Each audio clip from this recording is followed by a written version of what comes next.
saya tidak setuju pendidikan gratis sampai SMA itu. Kenapa?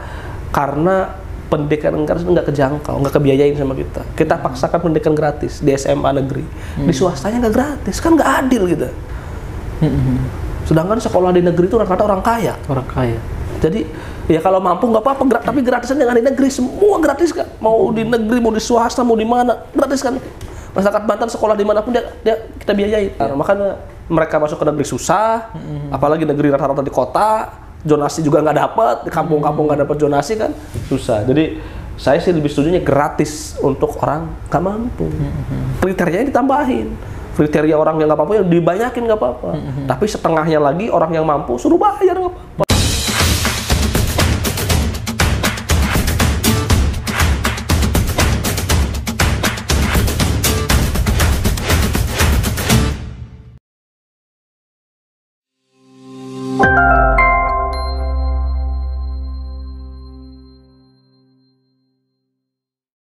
Assalamualaikum warahmatullahi wabarakatuh, Sobat Kabar Banten, bertemu lagi bersama saya Irfan Muntaha dalam program Ngode, ngobrol bareng anggota Dewan. Nah, hari ini sudah hadir bersama saya Bapak Dede Rohana Putra. Beliau ini anggota Dewan yang disebut-sebut anggota Dewan muda begitu ya. Muda, dan kalau di kalangan muda di Kota Cilegon sudah tidak asing lagi. Assalamualaikum warahmatullahi wabarakatuh. Waalaikumsalam warahmatullahi wabarakatuh. Kabarnya sehat ya? Alhamdulillah sehat. Hari ini kita ngode hari ini kita ya. Kita ngode. Kita berbagai hal macam kita akan berikan kode hari ini. Oke. Pak Dede, Pak Dede ini dikenal sebagai anggota Dewan Muda ya, dan kalangan pemuda tentunya sudah tidak asing lagi dengan Pak Dede begitu. Sobat Kabar Banten tentu ingin tahu jejak rekam Pak Dede sebelum menjadi politisi. Dulu kalau saya baca di riwayat pendidikan ya, dulu pernah juga menjadi berdagang begitu. Gimana tuh Pak Dede ceritanya? Ini kita mau tarik ke berapa tahun belakang ya. Kalau saya tarik mulai dari SD misalnya ya, saya sejak SD itu memang kan dikasih duit itu pas-pasan. Jadi ya cuman cukup mungkin buat setengah jajan lah kira-kira gitu. Jadi ide kreatif kita itu sejak kecil saya mikir gitu ya, gimana caranya supaya bisa jajan bisa lebih besar uang jajan gitu. Akhirnya saya sempat saya jualan, ikut-ikut jualan es, walaupun sama orang pedagang esnya tuh, kamu nanti dimarahin nggak sama orang tua? Enggak lah, saya bilang. Posisinya sambil sekolah ke sekolah sambil sekolah, pulang sekolah keliling gitu ya, sempat di jualan saya. Terus memang saya sama orang tua didik kayak gitu. Nih misalnya kasih duit kan sedikit banget dulu, saya lupa berapa rupiah, paling cuma buat sarapan doang lah cukupnya kan. Jadi kalau pengen dapat uang tambahan itu, saya dikasih duit tapi harus kerja. Yaudah tuh katanya ambilin kayu dulu, kasih duit tuh, ayo ambilin kelapa dulu gitu ya. Jadi memang dari dulu mendidik saya itu, kalau kamu pengen duit ya kamu harus kerja gitu. Nah, makanya saya nggak asing, bagi saya kalau ingin dapetin sesuatu itu ya saya harus berjuang, saya harus ikhtiar gitu. Itu sejak dari SD. Bahkan saya ketika SD itu disunat, upah sunat saya itu nggak bisa kasih beliin mainan, dan lebih baik dibeliin kambing aja. Nanti kambing kan beranak 2-3 tahun katanya. Jadi sudah berpikir panjang, itu ya. Tapi kalau saya tarik ke belakang, memang orang tua saya itu ke saya ya. Kenapa saya dikasih namanya Dede Rohana? Beliau itu sangat berharap sekali kalau saya jadi pengusaha. Karena nama Rohana itu, bapak saya kan jualan kayu, pedagang, kayak kayu yang buat panglong gitu ya. Jadi suatu malam, suatu hari ada yang ngeborong kayu, kayu di panglong diborong semua. Namanya Pak Rohana, pengusaha. Waktu lagi hamil, mama saya lagi hamil saya tuh. Pas lahir ingat, wah ini namanya Pak Rohana aja, biar kayak pengusaha waktu itu ngeborong kayu kita semua. Jadi berarti kan ketika memberikan penamaan juga kan motivasi ke saya itu supaya pengen jadi pengusaha, maka dididik sama dia. Penamaannya sudah nama pengusaha yang dia kenal ya maksudnya. Dari sejak SD saya dididik kayak gitu sampai SMP. SMP saya dikasih motor, saya kasih motor kamu, tapi saya nggak mau kasih uang jajan, nggak mau kasih bensin. Gimana kasih motor nggak dikasih bensin, saya bilang. Usaha ya, lah usaha, suruh ojek saya. Suruh usaha saya pakai motor SMP itu suruh nyari duit. Jadi terbiasa sejak SMP sampai SMA ya. SMA itu saya sudah setengah mandiri. SMA itu sudah setengah mandiri, saya udah nganpas. Jadi pulang sekolah nganpas, kalau nggak hari libur nganpas saya sama temen, ngampas buku, pulpen, sipon, tali rapia banyak lah ya. Tali rapia yang gede kita bikin kecil-kecil gitu ya, dibungkusin, packing. Itu saya lakuin sampai SMA. Kalau kuliah saya 100% nggak dibiayain sama orang tua. Jadi kalau di masa kuliah itu, karena saya waktu itu sudah lulus sekolah, saya nyari kerjaan, saya kerja serabutan, kerja helper, kerja cleaning, kerja apa aja, punya duit buat kuliah. Kuliah saya sambil kerja, sambil usaha. Saya usaha jualan sepatu, jualan sweater, cenakan undangan, kaos dan lain sebagainya. Nah, sambil kalau ada kerja, kalau nggak ada kerja nganggur kayak gitu lagi. Jadi memang sejak lahir pun orang tua sudah mengarahkan saya untuk jadi pengusaha. Menjadi pengusaha. Betul. Dan sekarang sudah terwujud jadi pengusaha, Pak ya? Ya sudah lumayan lah ya. Mungkin kalau dibilang sukses buat kalangan tertentu mungkin ya. Tapi kalau kita lihat di atas masih banyak lagi ya yang lebih sukses dari kita. Saya sih hari ini alhamdulillah punya lebih dari 2.000 karyawan ya, ada hampir 10 perusahaan yang tergabung dalam holding company, ada ya beberapa ratusan kendaraan ya, ada alat berat dan lain sebagainya. Jadi sekarang menjadi orang yang sukses lah begitu ya. Nah, padahal ini yang menarik ini. Mungkin kan kalau saya dengar cerita sejak SD ya, itu kan di masa yang tentu sulit ya, di zaman sekarang bisa menemukan anak-anak bisa seperti Pak Dede gitu. Sebenarnya yang membentuk Pak Dede seperti itu, apakah hanya murni dorongan orang tua atau memang ada lingkungan tertentu? Saya lihat memang situasi dan kondisi ya, kondisi yang memang dibuat sama orang tua, dan memang itu juga memang kondisi memang seperti itu. Kan namanya hidup di kampung ya, orang tua juga usaha, tapi usahanya usaha serabutan kayak gitu.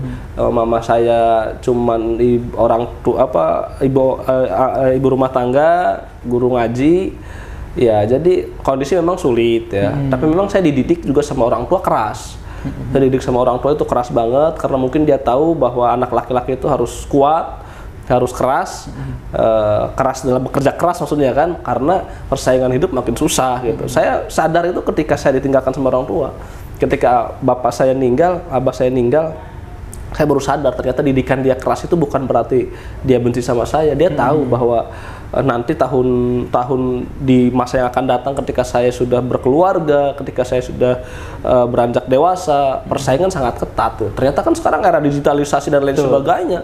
Jadi orang nggak lagi lihat siapa dia, dari mana dia kan. Kalau selama dia itu punya usaha, punya ikhtiar, bisa nyalip, biasa sukses seperti yang dia harapkan. Dan artinya berarti di keterbatasan ekonomi juga ternyata bisa juga menjadi orang yang sukses seperti Pak Dede. Sebenarnya itu kadang-kadang kita nggak sadar loh.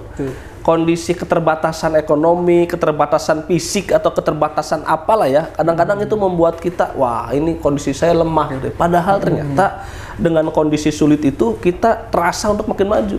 Kalau orang tidak pernah sulit, gimana dia bisa kuat? Kayak misalnya nih, saya minum teh. Teh saya ini kan tawar. Kalau dikasih gula manis nggak? Manis? Enggak. Mana ada tadi dikasih gula manis? Nggak bakal manis. Teh dikasih gula nggak manis. Yang bikin manis adalah ketika air itu diaduk-aduk. Ada usaha dulu berarti? Ada usaha dulu. Di situ ada tempaan dulu. Di situ ada bolak-balik, ada benturan dulu di situ. Baru dia bisa manis. Tak sama hidup itu. Hidup kita misalnya pahit kayak kopi, ya. Tapi kita punya peluang manis, kasih gula. Tapi kalau nggak pernah diaduk, ya nggak bakal manis kopi itu.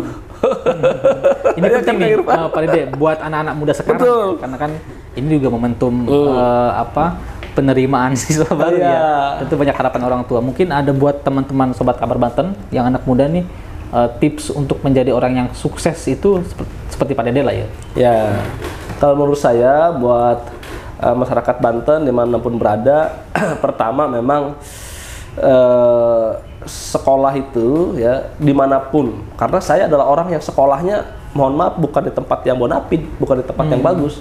Saya sekolah di kampung ya, tapi dengan kegigihan, dengan semangat belajar, dan apalagi zaman waktu saya itu tadi orang tua selalu memberikan motivasi. Jadi itu kan kewajiban orang tua ngebiayain saya, tapi nggak mau dia ngasih cuma-cuma. Kalau pengen baju baru ya kamu harus hafal ini dulu gitu. Kalau kamu pengen ini, kamu berprestasi dulu sejak kecil. Maka saya sejak SD itu saya juara 1 cerdas cermat matematika tingkat kecamatan.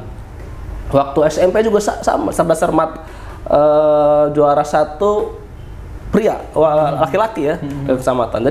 Jadi kalau saya nggak berprestasi, ya nggak dikasih bonus sama orang tua. Jadi orang tua saya itu hitung-hitungan banget. Bahkan pernah menjadi juara itu waktu kuliah. Waktu kuliah saya juara 1 lomba karya tulis ilmiah mahasiswa seprovinsi Banten tahun 2006 diadakan oleh Dinas Pendidikan Provinsi Banten. Resmi. Dulu saya namanya Pak siapa saya lupa itu kepala dinas. 3 hari di Hotel Mambruk. Dulu saya karena kuliahnya itu susah. Kan teman-teman di kampus saya itu ada sebagian orang yang kelas karyawan yang sudah bekerja kan sibuk kan kuliah kan. Jadi saya karena ngerasa orang nggak punya, ya saya harus rajin supaya kepake sama teman-teman. Jadi teman-teman tuh, Dek, nih bantuin dong ngerjain tugas. Saya mau aja, orang pertama memang saya senang belajar, kedua memang saya butuh kan. Lumayan traktir makan, lumayan dikasih uang buat ngerokok kan gitu. Itu saya kerjain. Nah itu ternyata akhirnya dari telinga ke telinga teman-teman itu, wah udah minta tolong segede aja deh, coba suruh bantuin nih, katanya ngerjain tugas. Oke, saya bilang. Jadi mas sejak di masa pendidikan juga orang sudah butuh Pak Dede. Sudah butuh saya. Saya dulu kuliah itu punya laptop, itu dari teman-teman patungan. Ini kan memang saya dulu punya komputer zaman dulu itu komputer gede ya, tapi itu juga dapat dari teman-teman. Tapi terakhir saya punya laptop itu, saya lupa laptop 10 juta beberapa zaman dulu itu patungan, ada yang ngasih gopay 1 juta 2 juta terkumpul laptop buat saya. Mereka kalau mau minta tolong, ini zaman dulu kan nggak kayak internet kan susah, masih ke warnet kan. Jadi masih susah, dan waktu itu saya nyari bahan itu di internet jarang karena mahal juga kan, waktu itu 4.000 atau 3.000 saya lupa per jam ke perpustakaan. Jadi kita harus lihat buku-bukunya langsung di hard copy-nya kan, bukan lagi soft copy zaman sekarang.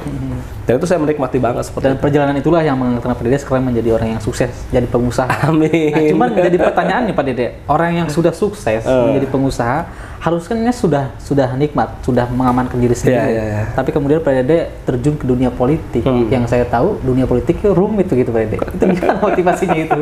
Bisa mau? Ya, memang kan karena saya belum pernah sebelumnya di politik ya. Jadi memang saya aktif di kampus, di organisasi kepemudaan, di organisasi pengusaha. Sejak saya lulus kuliah itu saya aktif di berbagai organisasi pengusaha, kepemudaan. Hampir semua organisasi saya ada namanya ya, di tingkat kota Cilegon.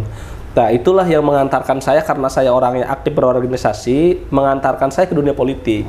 Nah saya sih berpikiran waktu itu, saya jadi pengusaha bermanfaat buat banyak orang, buat karyawan, buat keluarganya, buat saudara, buat tetangga dan sebagainya. Ya paling cuma lingkup-lingkup itu aja ya gitu.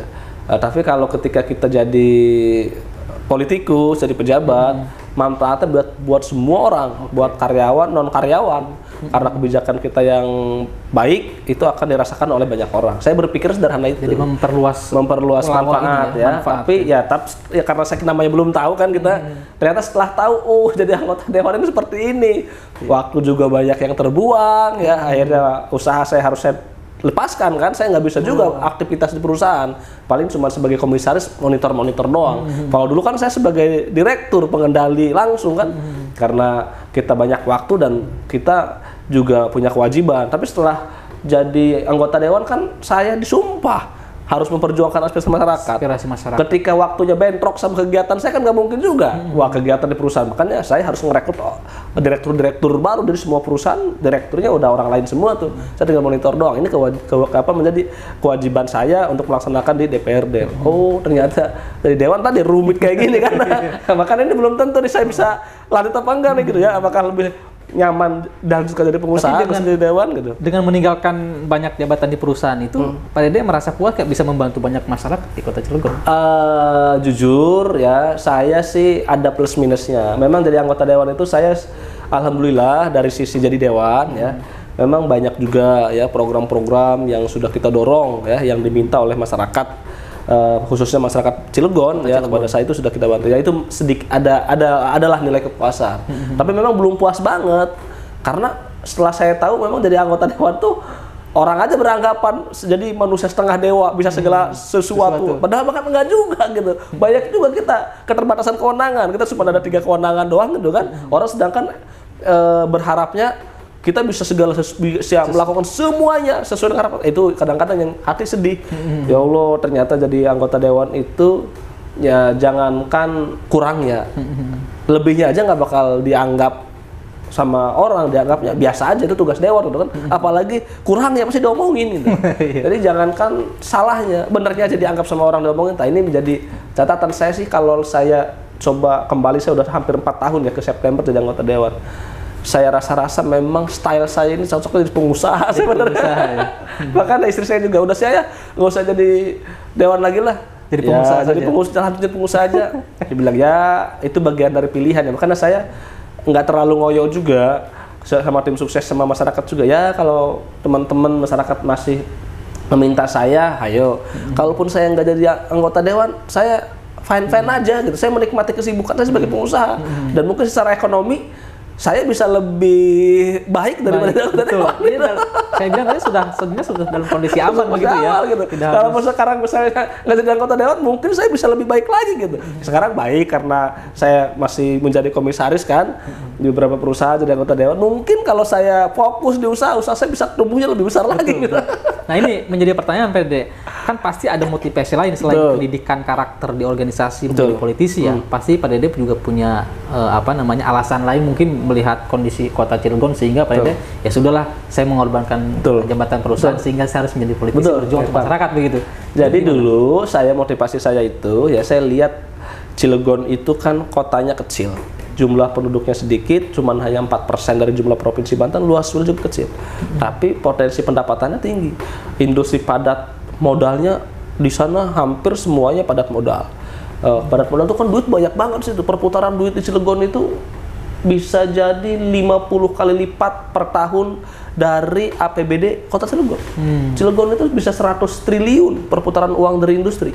APBD Cilegon cuma 2 triliun kurang. Jadi kan berapa? 50 kali lipatnya.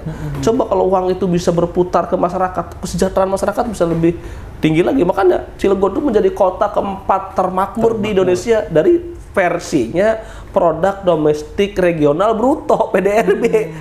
Jadi kalau PDRB itu perputaran uang itu dibagi dengan jumlah penduduk, kaya banget, tapi kan enggak. Nah, saya berpikir kayak gitu, wah ini Cilegon harus bisa lebih maju. Pengangguran banyak di mana-mana. Itu motivasinya. Ternyata setelah jadi anggota dewan susah. Jadi anggota dewan ternyata gimana ini cara mensejahterakan masyarakat itu. Ternyata enggak yang ekspektasi kita itu, wah jadi anggota dewan saya bisa bikin program sedemikian rupa. Ternyata nggak bisa.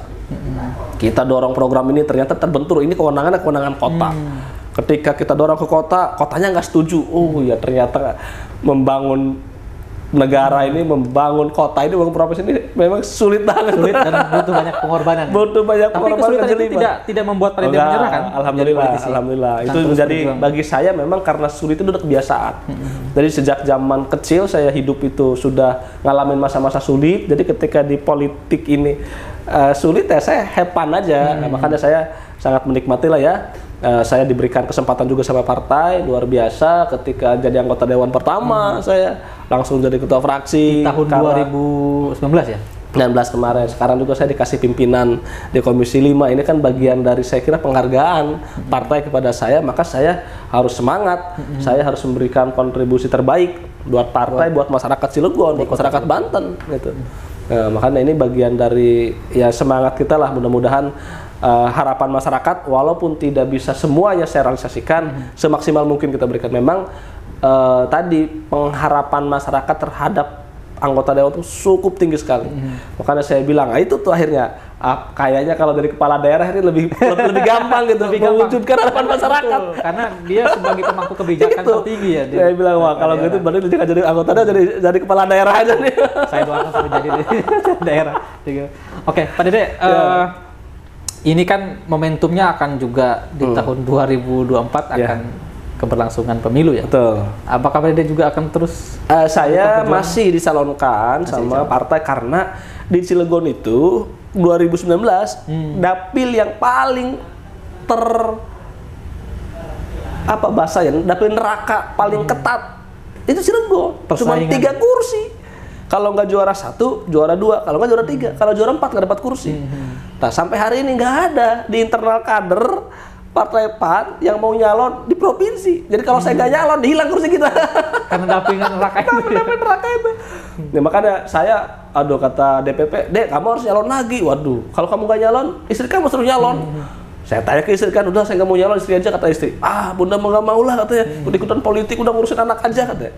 Waduh, saya jadinya maju kena mundur kena kan. Jadi saya masih terdaftar di anggota di Batcaleg ya, DPRD provinsi ini dalam rangka memang menunaikan kewajiban saya sebagai kader, ini perintah dari partai dan memang dari masyarakat. Tapi sempat ada tawaran-tawaran tadi karena kursi di sana itu 3, 4, sekarang naik jadi 4.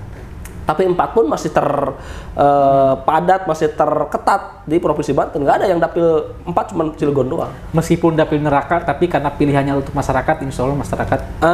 Karena walaupun dapil neraka ya, karena ini buat masyarakat dan memang tadi saya udah terbiasa sejak SD saya juara 1, juara 2, juara 3. Jadi sejak sekolah SD, sejak SMP ya, sejak SMA saya sudah terbiasa dapat prestasi. Jadi kalau misalnya dapil yang juara 1, 2, 3, 4 ya udah terbiasa juga, nggak ada masalah. Gitu. Oke, Pak Dede.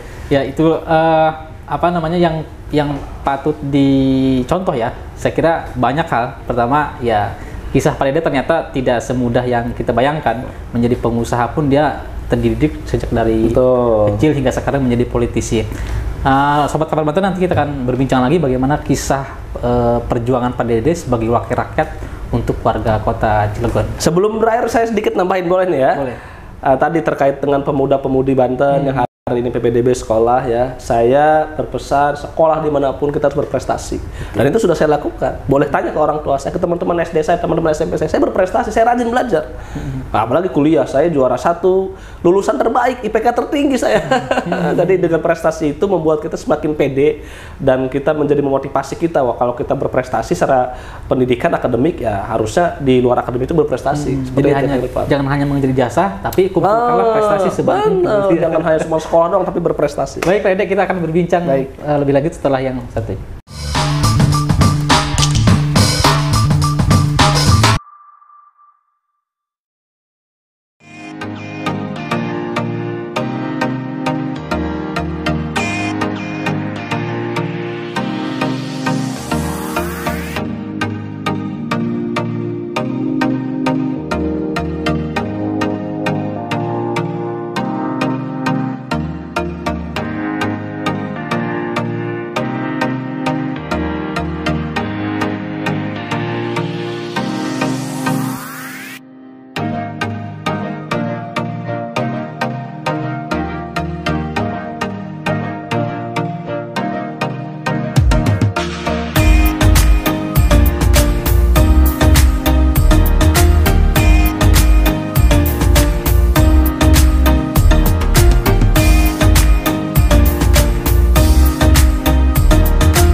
Sobat Kabar Banten, masih bersama saya Irfan Muntaha. Kita masih melanjutkan perbincangan dengan salah satu anggota DPRD Provinsi Banten dari PAN yang terkenal dengan kesuksesannya. Amin.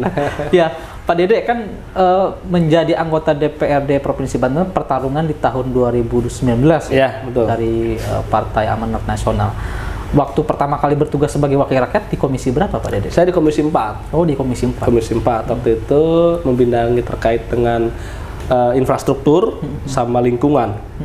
2,5 tahun saya di situ. Bagaimana sih, Pak? Awal perjuangan kan biasa duduk di perusahaan ini menjadi anggota DPRD. Ya, pas saya di komisi 4, saya kan sebelum jadi anggota dewan kan depan 2 periode jadi ketua RT.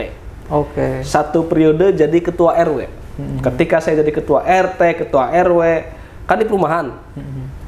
Kelurahan saya kelurahan Ciwedus. Ciwedus itu sekitar 50-60% itu perumahan, 40% itu lingkungan. Itu di Kota Cilegon ya? Di Kota Cilegon. Jadi saya hampir 10 tahun berada jadi RT, jadi RW kan. Setiap program yang saya usulkan di Musrembang kelurahan nggak pernah realisasi. Alasannya apa? Masyarakat komplek mah sudah pada bagus, sudah pada mampu, sudah pada kaya. Jadi program dari kelurahan tuh banyak dimasukkan ke lingkungan-lingkungan, hampir nggak pernah dapat.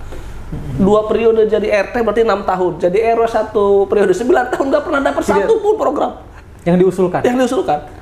Jalan lingkungan lah, apalah, MCK apa nggak pernah. Nah, pas saya di Komisi 4 kan, banyak kan orang-orang yang ngusulin jadi anggota dewan itu, banyak yang PJU, mati lah, jalan rusak, drainase segala macam. Nah, ketika komisi kan pembangunan kan, saya rapat di dinas itu. Saya jadi anggota dewan ini, harapannya masyarakat selain bisa mensejahterakan masyarakat, tapi dari sisi infrastruktur. Ke diskusi, kata Kepala Dinas, ini bukan kewenangan provinsi, Pak, kewenangan kota. Waduh, saya bilang, ternyata begini juga, saya bilang. Terhambat oleh kewenangan. Iya, oh ini kewenangan. Nah, akhirnya saya bilang, udah, itu urusan kewenangan, kita cari solusinya. Masa ya nggak ada solusi? Udah kaji tuh kan, gimana Pak? Nggak bisa saya bilang ini, masyarakat kan taunya saya jadi anggota dewan. Nggak tahu kalau saya anggota dewan provinsi, nggak tahu anggota dewan kota, nggak tahu mereka mau. Dikajilah sama mereka. Oh, kita diskusi. Kata Kepala Dinas tuh, saya ingat waktu itu Kepala Dinasnya lupa saya namanya. Oh Pak, ini ada aturannya Pak katanya. Oh ini dalam undang-undang ini ternyata boleh Pak kita intervensi, ada celah. Intervensi produk. Itu saya bilang cari kita alasan. Akhirnya alhamdulillah program-program itu kita dorong. Alhamdulillah ada yang MCK, jalan lingkungan, balai warga ya, drainase dan lain sebagainya yang bisa kita masuk di situ, intervensi pemerintah provinsi ke kota walaupun kewenangan kota. Dengan beberapa kriteria itu kita bisa masuk walaupun bukan kewenangan kita ya, tapi sifatnya bantuan. Alhamdulillah. Jadi saya bilang kayak balas dendam. Dendam akhirnya. Di Ciwadus itu tiap tahun di kelurahan saya panggil lurahnya. Pak Lurah tuh, saya sejak jadi RT, saya ngomong kalau acara-acara forum. Jadi RT 2 periode, jadi RW 1 periode, saya bilang saya nggak pernah dapat satu pun kue pembangunan. Warga saya minta ini, minta itu, saya bilang satu RW itu saya bilang nggak pernah dapat saya. Tapi setelah jadi dewan saya bilang jalan saya bangunin, MCK saya bangunin, drainase saya bangunin, saya bilang. Dan itu bukan hanya di kelurahan itu, ya seluruh kelurahan Cilegon saya kasih kenang-kenangan selama 2,5 tahun itu. Saya jadi anggota DPRD Provinsi dan Komisi 4. Itu awal duduk sudah bisa mendorong kebijakan ya? Alhamdulillah, karena tadi saya kan dari dulu suka belajar. Saya suka mengamati, modifikasi gitu kan. Jadi kita kalau nggak bisa belajar, kebetulan banyak senior-senior di sini, di fraksi juga banyak ada beberapa orang yang senior.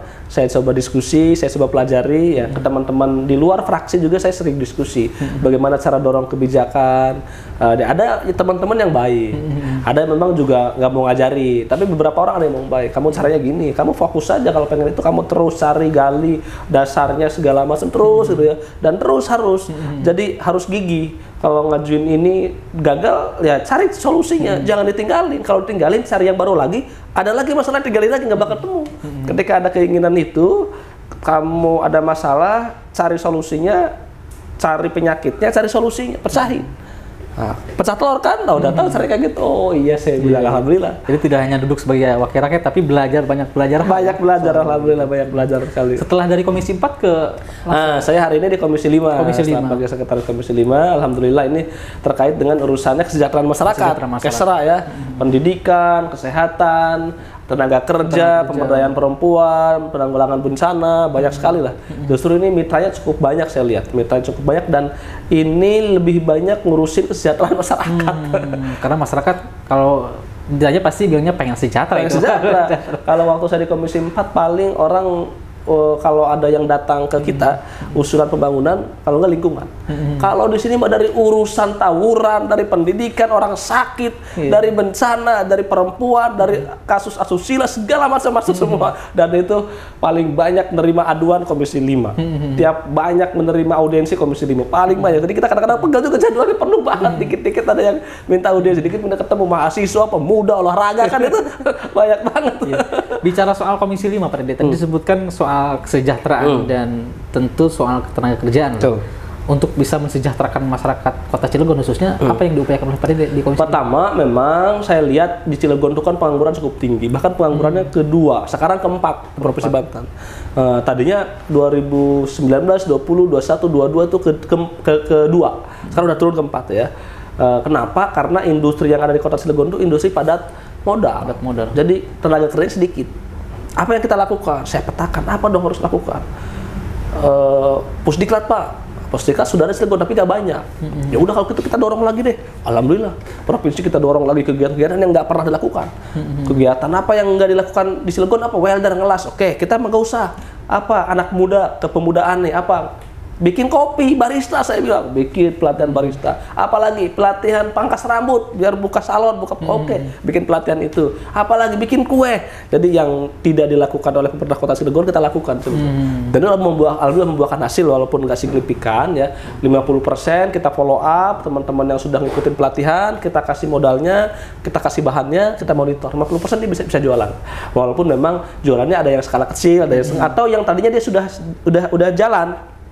Ketika dikasih pelatihan makin besar gitu, karena pemahaman dia makin baik, disupport alat, support bantu. Bahkan kalau teman-teman yang ikut pelatihan kue, saya tantangin, bikin kue enak, saya pesen. Kalau ada acara-acara dewan, saya pesen kue di situ. Acara-acara perusahaan, saya pesan kue di situ. Siapa yang nggak mau kalau begitu? Tapi paling tidak dari hasil pelatihan itu semua yang Pak Dede dorong untuk ikut pelatihan maksudnya, itu ekonominya meningkat ya? Meningkat, 50%, memang 50% lagi memang ada yang cuma sekedar ikut dan lain sebagainya ya potensi. Tapi yang 50% saya lihat kan kita follow up, kita monitor, teman-teman kita punya jaringan tuh tim, coba monitor, alhamdulillah. Ada yang kita kasih web, usaha ekonomi produktif warungannya ya, modal warungan kita kasih 2,5 juta jualan ciki-cikian kayak gitu. Alhamdulillah. Ya Pak, alhamdulillah kebantu Pak gitu. Paling tidak jejak rekam yang dulu Pak Dede betul. Bisa jadi pengusaha besar juga. Mudah-mudahan saya selalu cerita bahwa ini kan modal awal. Saya bilang, kamu jangan lihat saya hari ini misalnya punya ribuan karyawan, punya ratusan truk, punya puluhan alat berat. Dulu saya juga kita bilangin ojek, jualan buku, jualan kertas, jualan undangan dan lain sebagainya. Nah ini segala buah kita bilangin. Cuman nanti kalau kamu sudah bisa, kamu terus berusaha besarin supaya jadi gelundung, saya bilang biar kayak bola salju, makin besar. Tidak ada segala sesuatu itu dimulai dari angka 10, 20, 30 dulu, dari angka 1 dulu saya bilang. Nah, mudah-mudahan ya itu termotivasi. Dan saya lihat monitor memang ada beberapa orang saya lihat lebih dari ya 50%. Saya tanya ke dinas, biasa berapa di follow up kalau orang Pak paling hebat 20%. Oh saya bilang 20% dia. Saya tanya-tanya, saya cek teman-temannya 50% bagus banget. Jadi seluruh dia berhasil. Setelah ditanya-tanya kenapa itu? Pertama saya selain ngasih pelatihan, saya juga kasih motivasi. Saya langsung, saya ngasih materi saya. 3 jam saya kasih isi dan itu bukan ngomong teori. Saya ngomong perjalanan hidup saya. Dan ternyata mereka banyak yang terinspirasi kan. Wah, Pak Dede aja orang susah bisa, masa saya nggak bisa itu. Nah, terus memang saya motivasi juga, kan kebetulan kebutuhan belanja saya juga cukup tinggi di perusahaan, termasuk di kegiatan saya kan juga, saya punya rumah kemenangan, aula, ada orang hajatan, nikahan, apa, saya rekomendasikan. Udah tuh, kalau mau make up yang gampang-gampang, yang murah meriah yang kemarin ikut pelatihan make up aja. Kalau pengen makan snack, ada acara pelantikan, pengajian, pesan ke snack ini, itu lumayan. Jadi membantu walaupun nggak banyak, tapi rada membantu. Mungkin itu kelebihannya dibanding sama daerah-daerah lain atau pelatihan-pelatihan tempat lain ya. Kalau di kita memang kita ini termasuk barista. Saya kan punya kafe. Ada di Janor Serang, ada di Janor Cilegon. Jadi orang itu bisa juga dia belajar di kafe kita. Dia juga bisa mengamati, bisa niru nggak apa-apa. Silakan aja. Jadi tidak hanya soal kebijakan tapi juga langsung memantau ya, mendorong anak muda untuk menjadi bukan pekerja disebutnya, pengusaha kalau pengusaha. Ya. Pak Dede, kalau bicara soal kesejahteraan, kita masih bicara soal kemiskinan nih, Pak Dede. Betul. Di Komisi 5 itu kalau tidak salah juga dengan pendidikan. Betul. Nah, apakah untuk memutus mata rantai kemiskinan, Pak Dede juga mendorong Dindik untuk bisa memastikan bahwa masyarakat miskin itu benar-benar sekolah gitu? Betul. Hak sekolah. Nah, makanya ini jadi problem. Saya jujur ya, salah satu orang yang mengatakan saya tidak setuju pendidikan gratis sampai SMA itu. Kenapa? Karena pendidikan gratis nggak kejangkau, nggak kebiayain sama kita. Kita paksakan pendidikan gratis di SMA negeri, di swastanya nggak gratis, kan nggak adil gitu. Sedangkan sekolah di negeri itu rata-rata orang kaya. Orang kaya. Jadi ya kalau mampu nggak apa-apa, tapi gratisan jangan di negeri, semua gratis kan. Mau di negeri, mau di swasta, mau di mana, gratis kan. Masyarakat Banten sekolah dimanapun dia kita biayain. Ini kan negerinya dibiayain, sedangkan orang rata-rata yang sekolah di negeri itu orang mampu. Orang-orang yang miskin-miskin ini yang nggak mampu sekolahnya di sekolah-sekolah swasta, nambah memberatkan. Karena harus membayar ya. Iya, harus membayar. Gitu ya. Makanya mereka masuk ke negeri susah, apalagi negeri rata-rata di kota, zonasi juga nggak dapat, di kampung-kampung nggak dapat zonasi kan, susah. Jadi saya sih lebih setujunya gratis untuk orang nggak mampu. Kriterianya ditambahin. Kriteria orang yang nggak mampu yang dibanyakin nggak apa-apa. Tapi setengahnya lagi orang yang mampu suruh bayar nggak apa-apa. Kenapa? Karena kita tidak bisa mengcover anggaran kita gratis, nggak cukup. maka harusnya gratisnya buat masyarakat Banten yang tidak mampu. Yang tidak mampu, yang rada mampu pun gratis nggak apa-apa. Tapi kalau yang mampu jangan gitu. Tapi kalau itu bisa, anggaran itu bisa dipangkas 50%, orang-orang kaya kita, orang-orang yang menengah ke atas kita hapusin, anggaran gratisnya kita kasih ke pendidikan sekolah swasta. Di kampung-kampung selesai, orang-orang kampung yang mohon maaf ekonomi menengah ke bawah gratis semua. Tapi yang menengah ke atas bayar. Saya lebih setuju seperti itu. Sekarang dilema sekolah itu tadi bagaimana kita bisa meningkatkan kesejahteraan masyarakat, bisa meningkatkan, kalau identik kalau orang yang sejahtera itu berpendidikan kan, maka cara memutus rantainya itu salah satunya di pendidikan. Kalau orang-orang itu berpendidikan, dia nyari kerjanya gampang nanti, berarti kan akan memutus tuh rantai kemiskinannya. Udah miskin, bodoh, susah nyari kerja, tuh terus-terusan itu miskin terus. Nah makanya kita pangkas di sisi pendidikan. Cuman pendidikan ini di pergubnya pendidikan gratis, tapi tidak menjangkau semua kan, percuma. Lebih baik pendidikan gratis untuk orang tidak mampu. Jangan pendidikan gratis di negeri. Ini kan repot. Sedangkan orang yang di negeri itu orang-orang mampu. Lebih baik pendidikan gratis buat orang tidak mampu. Kalangan menengah ke bawah gratis. Dimanapun sekolahnya, mau di swasta, mau di negeri gratis. Tapi itu memungkinkan Pak ya? Sangat. Beberapa daerah kayak gitu. Di Sumatera Utara kayak gitu. Di beberapa daerah kayak gitu. Jadi yang dia intervensi itu SPP-nya. Oke, seluruh SPP masyarakat yang menengah ke bawah kita bayarin. Sekolah di mana aja nggak apa-apa. Di SMA 1 misalnya, SMA 1 itu ada orang yang sekolah tidak mampu, misalnya ada sekitar 50%. SPP-nya daftarin ke kita, bayarin. Di sekolah kampung ada orang swasta misalnya kan, ada orang yang tidak mampu 70% dibiayain sama kita SPP-nya. Jadi kan gratis buat mereka yang tidak mampu. Tapi yang mampunya bayar. Sekolah-sekolah favorit mungkin yang mampu bisa 70%. Sekolah-sekolah favorit ya? Iya, paling yang nggak mampu cuma 30%. Lumayan kan, tapi kalau di kampung kebalikannya. Mungkin 70% orang nggak mampu. Kita biayai, kita subsidi ke sekolah itu. Sekarang sekolah swasta di Banten ngejerit Pak, Kak Irfan. Gimana dia? Nyari siswa susah, nggak kebagian. Nggak dapat perhatian dari provinsi. Perhatian seberapa sih? Anggaran bos berapa sih? Anggaran yang buat guru itu berapa? Nggak signifikan. Sementara masyarakat yang tidak mampu untuk menjangkau sekolah swasta itu berpikir dua kali. Betul, harus membayar mereka. Jadi mereka membayar nggak mampu, dia juga sekolah di situ fasilitasnya juga terbatas, kan repotin. Makanya ini juga harus, saya sering ngomong ke Pak PJ, ke Bapeda, termasuk ke Dinas Pendidikan, ini harus dievaluasi pergub gratis ini. Lebih baik gratisnya untuk masyarakat tidak mampu, bukan buat sekolah negeri. Jadi perjalanannya masih panjang lah, perjuangan masih panjang banget, dan itu mungkin tantangannya akan terus bersilih ganti seperti itu. Oke, Pak Dede, mungkin Sobat Banten juga bertanya, saya sering menyampaikan aspirasi ke Pak Dede soal banyak hal, tapi kemudian ternyata baru sekian yang akomodir. Karena memang kewenangan di Komisi 5 kan terbatas juga. Nah, bagaimana untuk bisa mengakomodir seluruh aspirasi masyarakat? Betul. Itu sering banyak orang yang ngajak ketemu, yang WA, yang ya sama seperti itu loh Pak. Kita komplain tapi nggak ada lanjut. Kita harapan ini saya sampaikan pertama, memang kita banyak keterbatasan. Ada keterbatasan kewenangan, keterbatasan anggaran, keterbatasan waktu. Saya juga nggak mungkin semua kita balesin WA-nya, DM-nya gitu. Dan kebetulan saya kan nggak pakai admin ya, langsung saya kelola sendiri media sosial saya. Dan makanya harapannya kepada masyarakat ya, kalau mereka punya harapan, punya aspirasi tidak ditindaklanjuti, ya mudah-mudahan bisa berpikir positif bahwa yang menyampaikan aspirasi kita banyak banget, kerjaan kita juga banyak banget ya. Kadang-kadang sehari bisa 8 kali kita rapat menerima dari berbagai elemen. Itu kan juga bagian dari perjuangan, dan itu tidak mengakomodir semua juga, masih banyak juga yang nggak terakomodir gitu.